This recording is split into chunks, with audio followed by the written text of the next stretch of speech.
গতকালের মতো আজও কলকাতা ও আশেপাশের জেলাগুলিতে ঠান্ডা অনুভূত হবে।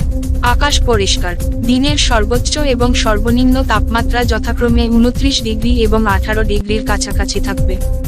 অগ্রহায়ণের শুরুতে পাহাড়ে প্রবল তুষারপাত হয়। সর্বনিম্ন তাপমাত্রা 20 পেরিয়ে 19-এ নেমে আসে। পারদ কমতে থাকে, বাংলার জনজীবনে বিপর্যয়ের সৃষ্টি করে হিমেল হেমন্ত। আলিপুর আবহাওয়া দপ্তর জানিয়েছে, সপ্তাহান্তে আবহাওয়া বেশ ভালো থাকবে। চলতি মাসের মাঝামাঝি থেকে তাপমাত্রার পারদ কমতে শুরু করবে বলে আগেই জানিয়েছিল আবহাওয়া দপ্তর। তৃতীয় সপ্তাহে শীত শুরু হবে।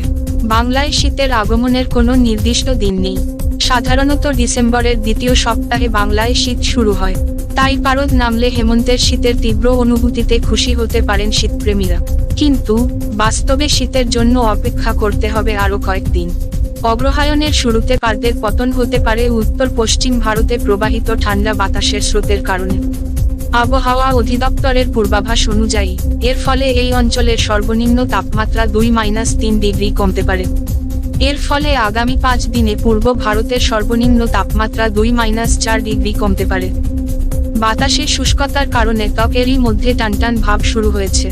জেলার সর্বনিম্ন তাপমাত্রা ইতিমধ্যে 15 ডিগ্রির নিচে নেমে গেছে। দার্জিলিংয়ে পারদ 10 ডিগ্রি, পুরুলিয়ায় 18 ডিগ্রি, কৃষ্ণনগরে 20 ডিগ্রি এবং বর্ধমানে 19 ডিগ্রিতে নেমেছে। রাতে তাপমাত্রা আরও কমে যায়, ফলে শীতের অনুভূতি ভালোভাবেই পাওয়া যায়। ব্যুরো রিপোর্ট, জেলার বার্তা।